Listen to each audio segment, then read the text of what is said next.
I'd like to show you why knowing your why is the start of your journey. Without a strong why, it can be so difficult to reach your maximum potential. My name is Dr. Jason Balara, and every week I meet with real estate investors and mindset specialists that are taking action in order to build a life according to their own terms. We will break down what drives successful people and allows them to achieve at such a high level. If you are a professional wanting to break through, or simply someone that wants to hear an inspiring story, the Know Your Why podcast is made for you. Hi everyone, I'm Jason Balara, and this is the Know Your Why podcast. Today I'm here with Pete Neubig. Pete is a former co-founder of Empire Industries, based out of Houston, Texas. He sold his company, and Pete's currently the co-founder and CEO of VPM Solutions. So, Pete, I think your story will sound much better coming from your mouth. But first, let me just say thank you so much for coming on the show. Thank you for taking the time. Yeah, Jason, thanks for inviting me on. I'm really excited about this one. Yeah, absolutely. So, why don't you just start? Let's let everybody know kind of your background, your story, and then we'll kind of take it from there. Sure. So as we're recording this right now, I'm in Houston, Texas. I've been living here since 1995, so I've been here for quite some time. I'm originally from New York City, Bronx, New York, originally. And when I was growing up, I was the first one on my dad's side to go to college. And I was always taught, Kiyosaki talks about this a lot, go to college. My dad didn't even care if I got good grades. He just wanted me to go to college, get grades, get out of college and get a good job, And his high hopes for me were that I become a fireman, or actually I don't have to be a fireman because he was a firefighter. And so that I can become, a white collar worker. So that was, he didn't have, I grew up in the Bronx, so he didn't really have high hopes for me, but that was it. And on my mom's side, though, my uncles were entrepreneurs. They were always business owners. And I realized that my uncles and my cousins lived a much better life than I did. They weren't in the Bronx anymore. They had moved out of the Bronx into Westchester County, which is kind of a little bit wealthier than the Bronx. So growing up, I was the have not, and my cousins were the haves. But I thought, okay, well, I'll go to college, I'll get a good job, which I did for 20 years. I got out of college in 1992, found a nice job. The job ended up, I ended up moving to Houston because I was going to just give Houston a try for a year. And that was in 1994. And now I'm here 25 years in Houston, Texas. I call Houston the Roach Motel. You check in, you don't check out. And and so housing prices was cheaper, but I didn't know anything. I was 24, 25, and I just got a really good opportunity. And I was in IT. And in 1992, what IT meant was that you were a COBOL programmer. There was no internet back then. There was no desktop support. There's none of that stuff, right? And so as time grew on, I was able to get out of the programming in industry and get into networking and security and all that good stuff. And I was making a great living for myself. But I always felt there was more. I don't know if you're listening to this and have a great job and people are envious of you and your job, but you are unhappy or you're dissatisfied. And that's exactly what happened to me in 2012. Okay. I walk in and I was married at the time, and I'm still married to the same wife, same lady. But I went to my wife, Felicia, and I said, hey man, I said, I am, every time I go into the office, a piece of me is leaving my body. Like I'm literally dying coming to this office. And at the time, I'd been in the industry for a while, and I was now working like 35, 40 hours a week. I was making over $100,000 in Houston, Texas, which was a pretty good deal. This is again, 2012, 11 timeframe. And I was the senior engineer for a publicly traded company. And so, I had actually had a great job. Like all the technology I came into this company had to go through me. And all the other guys that worked with me, they worked in like desktop support, but I was in networking and engineering, and my boss would leave me alone. And he would always complain to those guys. He would really micromanage those guys. So I had an envious job, and I just couldn't wait to get the hell out. I was done. And again, I looked towards my uncles, and I'm like, man, I got to own a business one day. Now I'm going to reverse here a little bit. So that was 2012. In 2001, I had the same thoughts, but I wasn't ready to own a business. I thought owning real estate was owning a business. And I want to make a couple of clarifications here for the listeners. Okay. When you own a property, when you own your first property, you do own a business. All right. And you have to treat it as such. You have to have a business plan and you have to have an operating agreement and you have to kind of think through things. But I want to make the big distinction here is it's not the ATM machine. It's not the cash flow that you think it is. You use your W-2 job or another business that brings in money, right? So Jason, for you, it's being a veterinarian. You take that money, right? That's the cash flow, and then you go invest the money. In 2001, I would made the mistake that I was buying properties for cash flow so that when I got enough cash flow, I can leave my IT job. And that's not the right way to think of it. You should think of property as building wealth, not building a job or building a company. Now, there's obviously exceptions to that rule, but if you're just buying, 10 properties at $400 in cash flow, and I'm going to make $4,000, I'm going to leave my job. I don't think you're going to hit that goal because there's lots of other things that could happen, right? AC goes out and just normal things that I didn't think of back then. So why this is important is because I was buying all of these low income properties that were never really going to appreciate greatly, but they had cash flow on paper. And so when I looked at the spreadsheet, I'm like, holy crap, I can buy this $40,000. Yes, I said that right. $40,000 house, right? I could get $800 in rent. I only got to put $5,000 down to buy the house, right? 10% or whatever it was back then. And so my return on my investment or ROI was going to be great.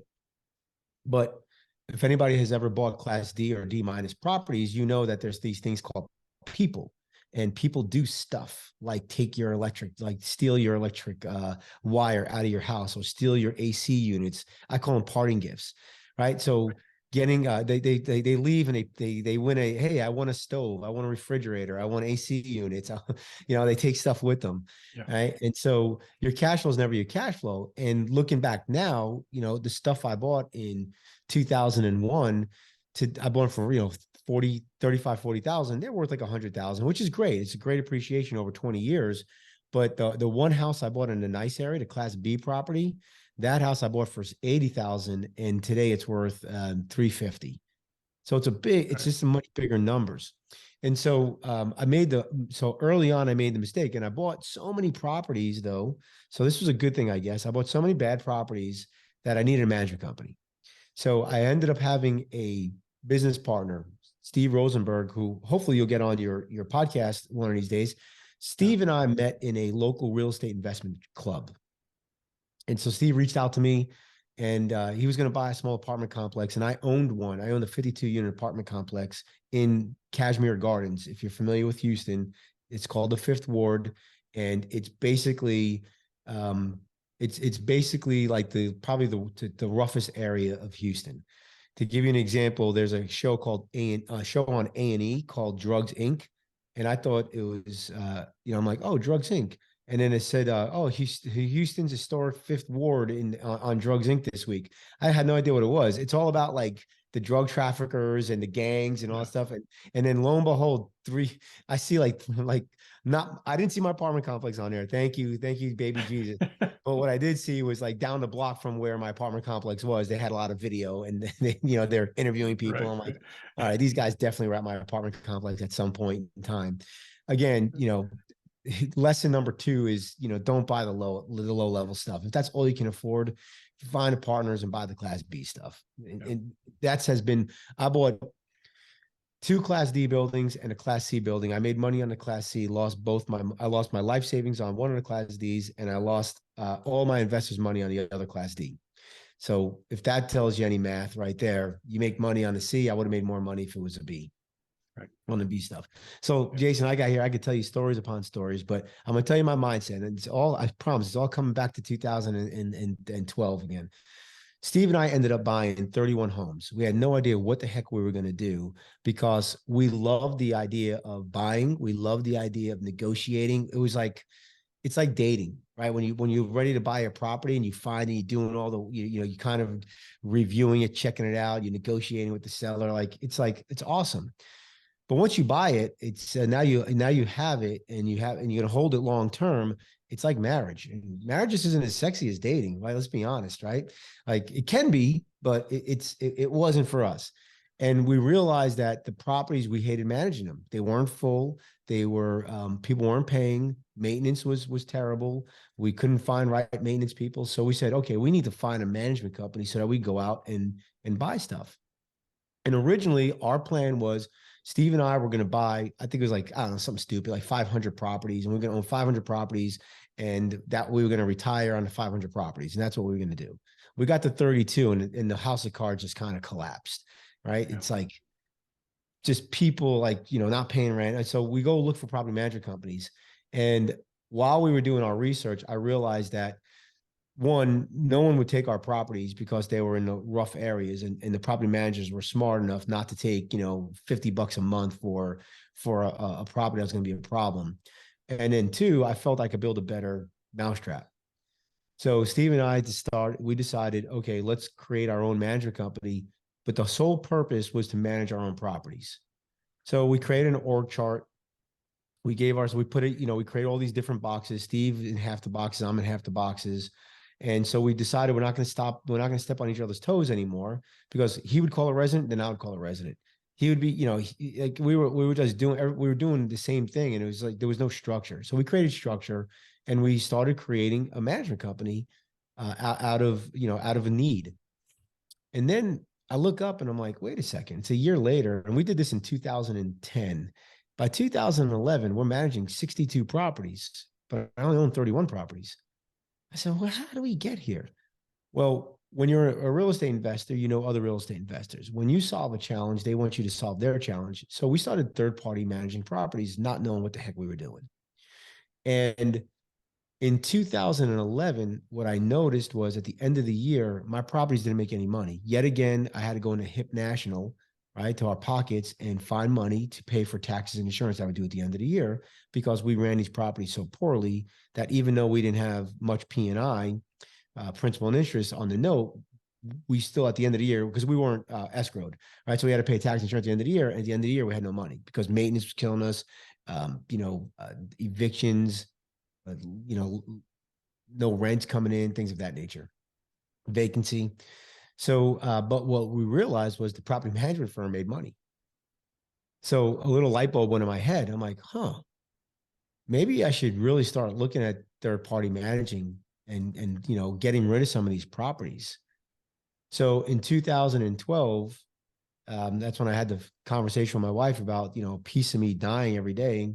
And so I decided to quit my 6-figure a year job, where people were envious of me, where I had total control of all the technology coming in to the business, to the organization, to basically be a property manager. And that first year, so this is how difficult it could be. That first year, I paid myself $1,000 per month. That's what I paid myself. If you want the dream, you got to prepare for it. So why was I able to pay myself $1,000 a month? Well, my wife obviously had a job, and she was making, about $80,000 a year, which was good. Both of our cars were paid for. My house was paid for. So when my wife and I got together, we made the decision to sell her house. She had some equity in it, and we ended up taking that equity and basically paying off my house. But before that, I had roommates that were paying rent to me. I'd pay extra. To anytime I had any extra money at the end of a month, a quarter, or a year, I put down on my house. I was a big Dave Ramsey fan back then. And I know what you're thinking. Most of us are investors listen to this. Like, that's the stupidest thing you could ever do. You should never pay off your own house, because if you pay off your own house, you're only paying, you can make so much more money investing in other things. But you know what a payoff house does, Jason? You know what it does for you? It gives you that there's no more risk anymore. All of a sudden, like, my house is paid for, right? So I can go quit my job, and my wife's salary will cover in our costs. And that's huge. That's called freedom, right? When your house is paid for, you and I were talking in the green room before we came on about, when people get when people retire, right? Their whole plan is retire and spend less money. And we actually tease like, yeah, you only save in P&I and it's really not enough. And I get that. But if you can live without having to pay anything, man, now think about this. No credit card bill, no student loans, no car payments, and no house payment, right? What can you do with that money? Well, for me, I was able to quit a job to start another business, to start a business, because I wanted freedom. That's what I want. I want freedom. I want freedom from somebody telling me when I got to be, where I got to be, when I got to be there. Right now, even when you own your own business, you don't have freedom from that all the time. But believe it or not, you have a lot more control over your time at that time. Once you own your own business. And so quit my job. So this is an interesting story. I told my company that I want to leave, and I told them in January, but I told them I was going to leave no, I told them in January I wanted to leave, and they asked me to stay till June, and I did. And then I went part-time in June because they needed to hire somebody to replace me, and then I had to train them, and I was fine with that. So I ended up working like 4 hours a day for my my company, and then I would work, 8, 10 hours a day for my business that I started, and it worked out really well. And then by December, I was gone, and the guy they hired, he actually looked a lot like me, which is kind of funny. So like they literally just, instead of calling him Pete, they called him Johnny. And but the cool thing was they only called me one time after I left. So by the training, the documentation, I didn't burn a bridge. I left, and I left them in really good shape, and it allowed me to start my business without having to not have any salary. So that way, when I started in December, I had some clients. We had, like I said, we had 60 properties that we managed, and we were able to make a little bit of money. Now, what I had to do I slung real estate. I was a real estate agent at the time when we created our property management firm. And so I slung real estate that first year to cover some of the costs that I wasn't going to cover. So I was so in 2000, and so I want to talk to you as you listen to this, because it's not easy, and I get it, and it's really not easy. And I didn't have kids, and so it's a little bit easier for me. But this is what I was doing. I was working full time for a company called Stage Stores as the IT guy. I owned a couple of apartment complexes, and I was the lead investor in one of the apartment complex, which meant that I had to make sure that I was doing the books, the distributions, managing the team, all that good stuff, right? I was doing that. I was a passive investor on another apartment complex that was not doing well. And so I worked at that apartment complex, or at least in the main office with my business partner, to try to save that deal. So I was doing bookkeeping, maintenance, whatever had to be done. And I started building, and I was buying properties. So I'm like this guy that's got all this, and how my wife, who I was dating at the time, how she decided to stay with me, because she was like, number 4 on the list, is pretty amazing. And so we started Empire Industries in December 1, 2012, and we sold it October of 2019. So I owned it for almost 8 years. And I'll be quite honest, we sold it for a little over $4.5 million. So it was a nice play. I never paid myself as much as I made at Stage Stores, though, to be quite honest. We spent a lot of our money building the business. So anything we made, we would pay ourselves a little bit, but we'd invest it back into the business. And that's why we went from, those 60 doors when we went, live, if you would. And we ended up having, I think it was right under 1,000 doors. And when I say doors, I mean single family units. We didn't do anything over 4 units. So no multifamily, no HOA. Because sometimes you talk to these property managers and they're like, oh yeah, I manage, 2,300 doors. And then you find out, well, like, 1,900 of them from HOA, and then it's like another 100 in apartment complex. Meaning the moral story is it's a lot more difficult to gain door count when you're doing single family door count. And so we started that business because we had a need. We were not able to find anybody who would manage our properties. We started third partying because we felt we can help people, right? We were able to solve our challenges with our property, so we could solve other people's challenges. I love the fact that I was able to hire people. And so when you own a business, especially when you're owning a business inside inside, you know, the housing industry, you have a house that you manage, and that's somebody's home as a rent, and somebody's, renting it, but that's their home. So you have a direct effect on their life. With the owner, you have their typically you have their biggest asset. A lot of times their house, especially if they live there and then they're renting it, you have their biggest asset more so than their money guy in a lot of times. If they're an investor, you might have 5 or 6 or 10 assets, which equals more than they have with their money guy. So you're managing their greatest asset. And then you have people that work for you, right? So I have a direct correlation of the investor's life or the owner of the property's life. I have a direct correlation of the renter's life, and I have a direct correlation of the people I hire. And so you're impacting lots of lives. And I really love that about that industry and owning that business, because not only did it give me freedom of what I wanted to do with my life and not have to answer to anybody except for to my wife always and my business partners, but it allowed me to affect positively lots of lives, and I really love that about the business. What I didn't like about the business is it's every industry you're in is going to be hard. I don't care. Like, sometimes I talk to my AC guy, I'm like, man, I wish I had the AC business. And he's looking at me, goes, man, I wish I had a property management business. Every business is hard. And the property management business is no different. There's lots of silly lawsuits. You know, there's lots of team issues, and there's lots of, you're the shim stock between the owner and the resident. And a lot of times you're the one getting squeezed. So when Steve and I own the management company, we had this vision. At first, our first vision. So here's another lesson. Okay, if you're going to start your own business, you have to have a vision, and the team, your partner, your wife, whoever's going to be involved in this company, they have to share that vision. And I'll let you into a little secret.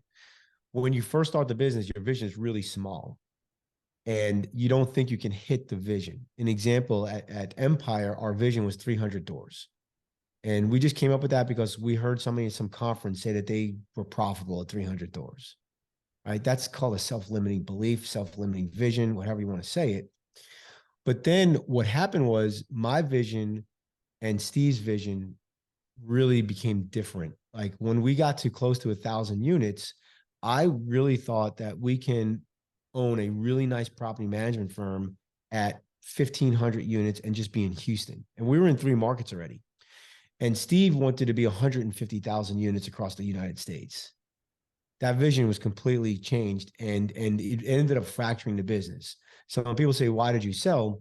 Well, either A, you buy out each other, or one partner buys out the other, or B, you sell the business.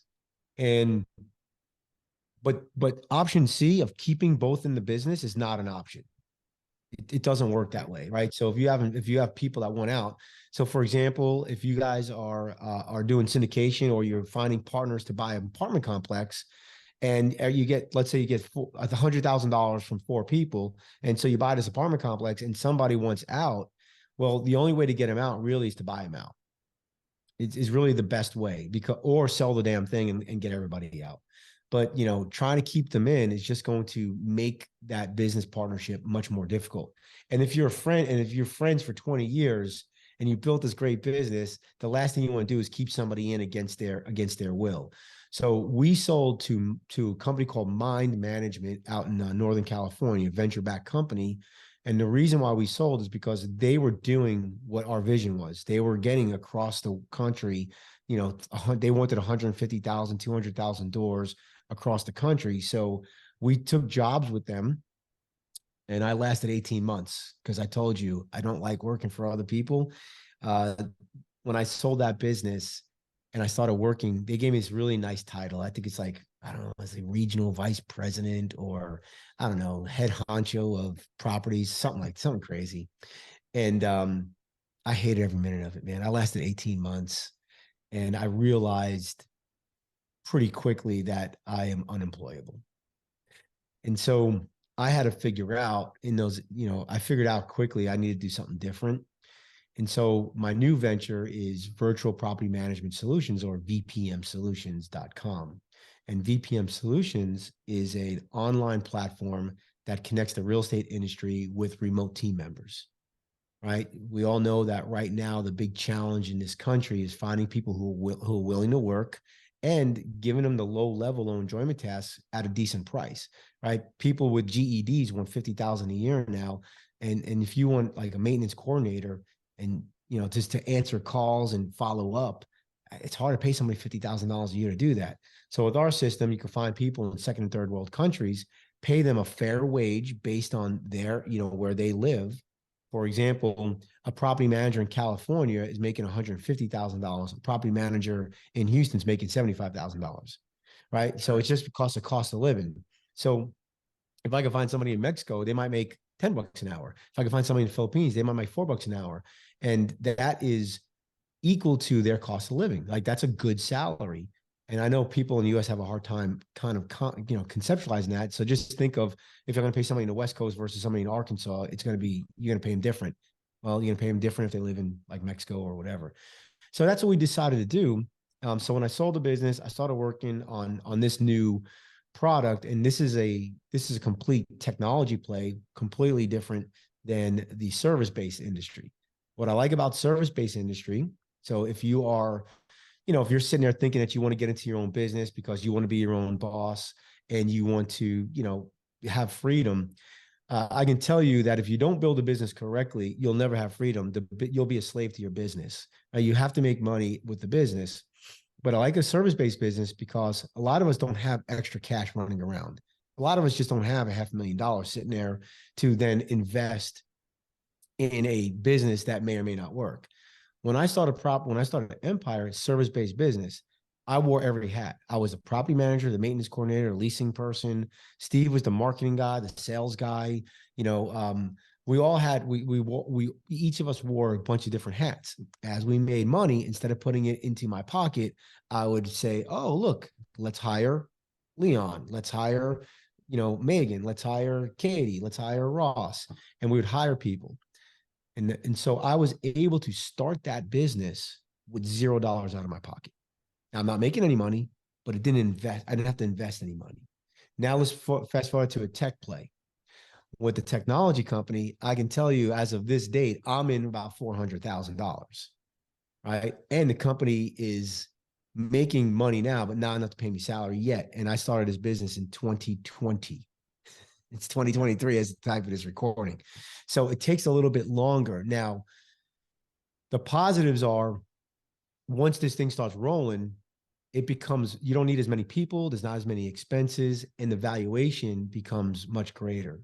The valuation of a service-based business anywhere from 1 to 2 times revenue. Meaning if I made $1 million in revenue, the company's worth anywhere from $1 million to $2 million, right? I mean, this is Shark Tank 101, I guess. Yeah. With a tech firm, it's 10 to 17 times revenue. The more you penetrate that industry, the higher rate of return you'll get, or the higher valuation. So think about that. If the same company, I make $1 million, I'm worth anywhere from 10 to $17 million. So it's a much bigger play. And this is why there's lots of people on, in Northern California getting very wealthy, because they get an idea, they make some money, and then they turn around and they sell to investors, and then they get 10 to 17 times their revenue. And that's why I get these crazy $1 billion valuations from like the Ubers of the world.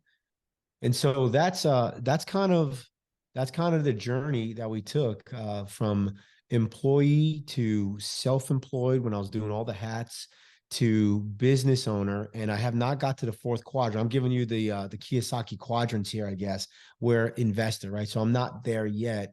And I'm hoping that once VPM Solutions, hits its adolescence, I can get there and just be an investor.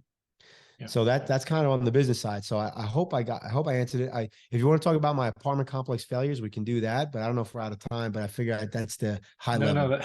That was great. And I think some actually really good points in there that I want to jump back to. And you said this right in the beginning, but investing for cash flow. And this is something that you hear a lot about, especially in the real estate space. You hear about investing for cash flow.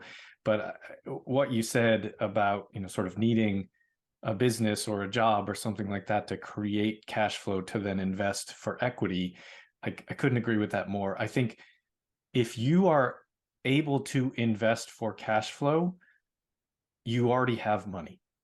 You already, because the amount of cash flow you're going to get off of most real estate is not enough for like a normal person to live off, unless they are investing like $1 million or something. You got to be investing a large amount of money passively to get a cash flow that's meaningful. And probably if you have $1 million to invest, 80,000 a year in cash flow probably isn't actually that meaningful to you. However, the point being, you get these in and you get these investments in, and then you let the equity grow, like you said, in your your B class property that went from 80,000 to 350,000. You look at that growth over time, and now you're making substantial gains. So a lot of people keep talking about cash flow, cash flow, cash flow, and I think it's a little bit misleading, especially to say non sophisticated investors.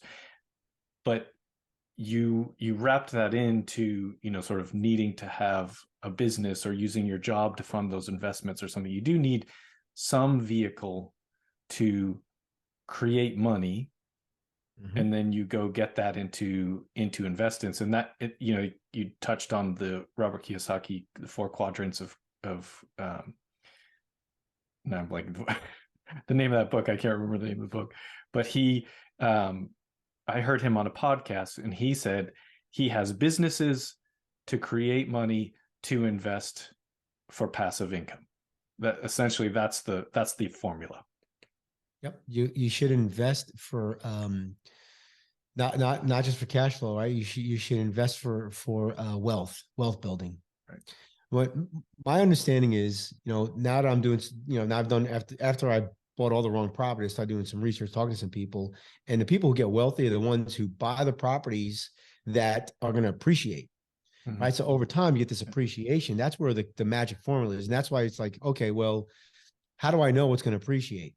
Right. And that's, if you buy something just for appreciation, that's called speculation and probably doesn't work. But and it may not work for you, but most property doubles in time. On the coastlines, it's like, what is it, every like 7 to 10 years, and in middle America, it's every like 20 to 30 years. So if you buy any house and that you can afford and you hold on to it, don't worry about the cash flow. It will appreciate. Hell, even my properties in the low income area, they appreciated. Not at a great, not at a great, a great amount, but they still appreciated. And buying property, most of the time you'll be rewarded if you can hold it for a long time. As we're talking about this stuff, right? We know interest rates are going up. We know values of property are coming down. So if you bought a piece of property 2 years ago and you were supposed to get out of it this year, well, you may not make any money. You may lose money on that property, and then you lose money like, oh man, real estate doesn't work.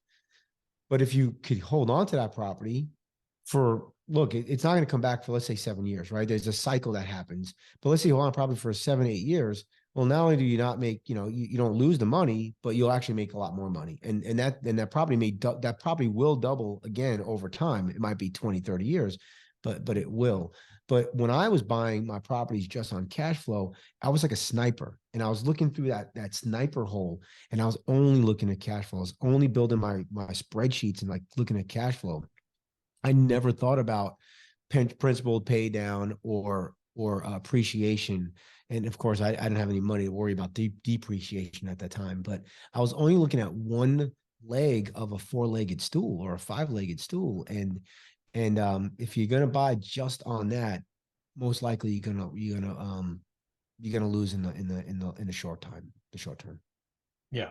That's a great point about looking at sort of the overall picture of whatever you're investing in. And interesting point that you made on sort of business valuation. I wasn't actually aware of that kind of that large difference in sort of service-based industry valuations versus the tech industry. So I guess good thing for people to know that are looking to start a business, that if you can manage to have that be a tech-based business, then you're going to have, sort of better exit options, I suppose.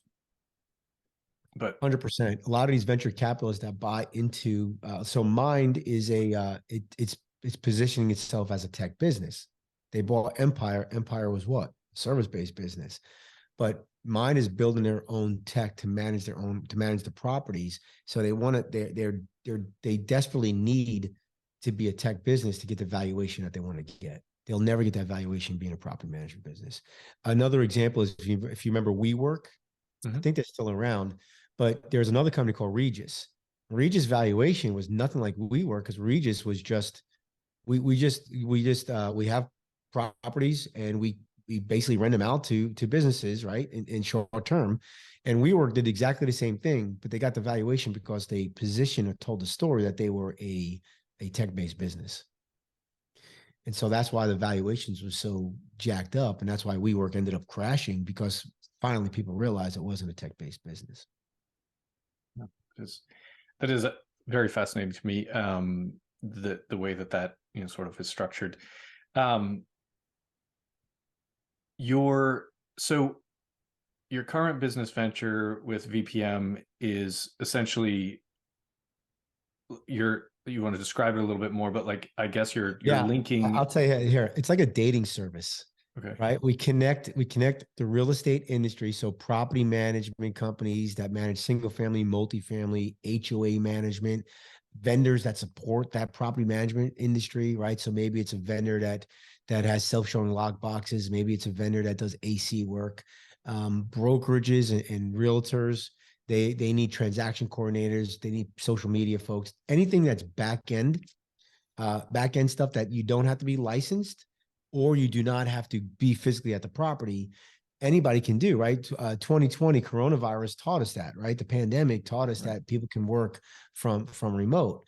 So think of that industry, anybody that's in that industry. And yes, that includes real estate investors that maybe self-manage and they don't want to take those calls anymore. They don't want to do the lease renewals anymore, but they don't want to hire a property management firm to do that. They can literally hire somebody off our platform for literally $2, $3, $4, $5 an hour part-time to do some work for them.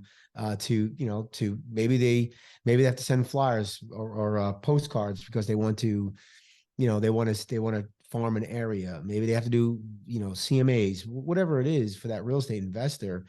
They can hire a virtual team member. For the virtual team members, we spend a lot of money advertising to them to get on the platform. Today, we have over 17,000 people on the platform looking for work in the real estate industry. We also create training materials. So we have, I think right now we have 16 training courses. The first 12 are on property management, and the last 4 have been on marketing, SEO, intro to marketing for real estate, right? So we can train these folks. Remember, these people live, in Philippines, they live a hemisphere away, or they live in Mexico. They're not in our country. So they have no idea. So you're like, oh, well, I want to hire somebody that knows real estate. Well, good luck. Good luck with that. Yeah. So what we do is we try to teach them that with our courses. They have to take the course, they test the course, they test out, and if they test out, they get a certification on our platform, which you can search by. So that's and so you can find them and you pay them through our platform. The way we make money is we take a percentage of what the virtual team member gets paid. So I could find them, I can pay them, I can manage them. We have management dashboards, and I can have customized reporting, and I can train them all on our platform, all for the real estate industry. So as we get more mature as a business, we'll have a lot more training on there. We're working with a lot of third-party vendors that'll put their training on there as well. Excellent. Sounds great. I will actually have to dive into that a little bit more myself. Seems like it can be very, very helpful. Pete, why don't we switch gears here? I want to get the time to ask you the questions that I ask every guest. And so the first one being related to the name of the show, which is Know Your Why. So what's your why? What kind of drives you for bigger success? That's funny. This is always a more difficult question for me to answer than other people, because most people probably would tell you their why is their kids. Is my guess is probably that's the number one answer. Well, my wife and I weren't able to have children, and we decided not to adopt. So my why is a little different, right? So my why is to make sure I can pay somebody to take care of me when I'm old. Is partly the why. But my why is I want to live my best life. I want to be able to contribute and I want to be able to live my best life. And then I would love to leave a legacy behind for my nephews. But man, I just want to be able to do things when I want to do them, and I don't want to have to worry about how much it costs. Yeah. Yeah. I mean, so my wife's freedom. I want freedom. Yeah, that freedom and family are probably the two, like, running neck and neck in general. And sometimes people, it's both. So yeah, totally understand that. That's kind of, it's all intertwined. I just think things like this, like how cool would it be if I could take my sister and her kids, my brother and his kids, and and their families, and go to Hawaii, Yeah. and just pay for everything. Like how cool would that be? Like, and just like it just those are things that I think we would all love to do, especially when they all live in New York and I live in Houston, right? So I don't get to see them as much. So I just want to be able to do things and not have to worry about financial work, Yeah, the financial burden of it. Absolutely. Yeah. And being able to, sort of give that back to family. It's all, completely understand that. While you're that alive, sentiment. right? I don't want to give it when I'm dead. Right. I would love Exactly. to give it while I'm alive so that they can, hang out and we can Right. have some memories versus like, oh, great, Uncle Peter's dead. He left me $2 million. Like, who cares about that? Yeah. Huh? Yeah, totally. Totally makes sense. Let's enjoy life while we can. I think we touched on that a little bit before even starting recording, that retirement is almost a false a false entity. Second question for you, Pete. What's something about yourself that maybe isn't common knowledge that people don't know about you? Special skill, a hobby, anything that you're comfortable sharing? Yeah. So I'm a 3-time Ironman finisher. So I've done 3 Ironman triathlons. I've qualified for the Boston Marathon twice, and I can juggle. Nice. Juggling is a that, I don't think I've gotten that one before. Have you run Boston Marathon? I have. I was there the year the bombs went off.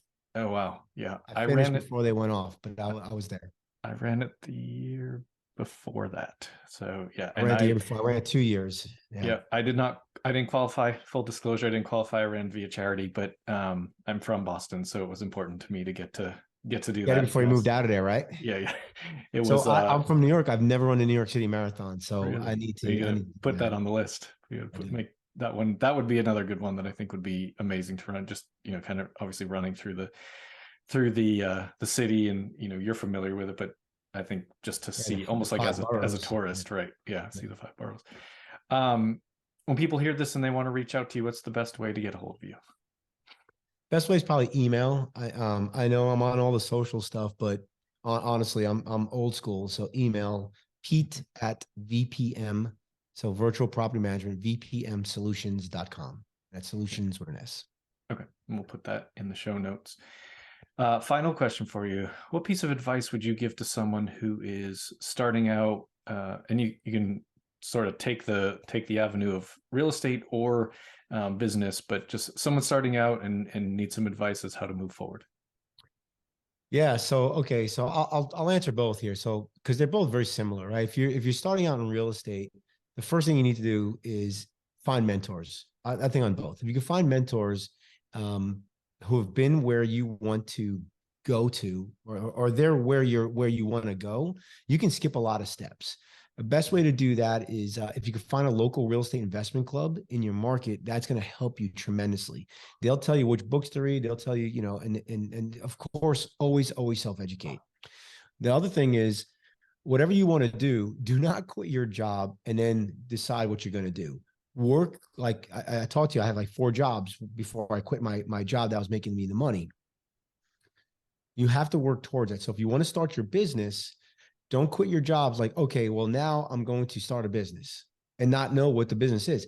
Not only do you start the business, but make sure that you're getting some leads, at least, if not some business, before you, like with me, my business was growing so much that it was taking time away from my occupation. So I had to then go part-time, and then I had to quit. If you can, hire a business coach. Hire a business coach. So if that would be the first thing. I hired a business coach before I actually had the business. And so my business coach I hired in July of I think 11, and I finally quit my job in December of 12. And so those are the two things that I would say. Start the business before you quit your job, and hire a business coach. Yeah, no, that's great advice. I think, sort of, you need to have a plan, and use your job as the vehicle to get yourself to that next step in business or real estate or whatever it is. Don't sort of completely disregard the value of what that, income, that whether it's, your income or your insurance or whatever things that job is providing. Make sure you take seriously how you can use those things to move yourself on to the next step. And coaching and mentorship is certainly something that, virtually everyone that is a high achiever seems to have at some level. So really I read great. That an average CEO has something like 7 coaches. Yeah. It's remarkable to kind of, that's one of the cool things that's been for this podcast, is like, as I interview all these people and seeing like virtually everybody has some sort of coach or mentor, or multiple coaches and mentors. And that's really the kind of the secret behind success in a lot of ways, is just having someone to be accountable to and push you forward. Yeah. And don't be scared to ask somebody to mentor you, because what I find is the more successful somebody is, the more willing they are to mentor you, and they don't ask for anything. Yeah. It's true. We just like, anybody asks me to mentor them, I do it, but they have to, they have to be available. They have to show up. They have to do what I say I'm going to do, what we discuss. And if they don't take any action, then, if you don't take any action, then don't expect the mentor to stick around, I guess is my point. Right. Yeah. It's only as good as the work that you're willing to put in as well. So, makes total sense. Pete, this is awesome. Thank you for coming on and sharing your story. I think it will help a lot of people, and kind of really, cash flow quadrant. I think the concept of sort of marrying your real estate goals, your business goals, and using your job, kind of how that all intertwines, and getting yourself forward to the better quadrants, the investor level. Yeah. Right, exactly. But yeah, it's I think that's something really important for people to take in mind as they move forward in their journey, really at no matter what level you're at. So again, thank you for coming on. Thanks for having me. Appreciate it. It's great. Absolutely. Folks, when you hear this and you love what Pete had to say, please like, rate, and review the show so we can get more great guests. All right. Thank you. I'd like to show you why knowing your why is the start of your journey. Without a strong why, it can be so difficult to reach your maximum potential. My name is Dr. Jason Balara, and every week I meet with real estate investors and mindset specialists that are taking action in order to build a life according to their own terms. We will break down what drives successful people and allows them to achieve at such a high level. If you are a professional wanting to break through, or simply someone that wants to hear an inspiring story, the Know Your Why podcast is made for you.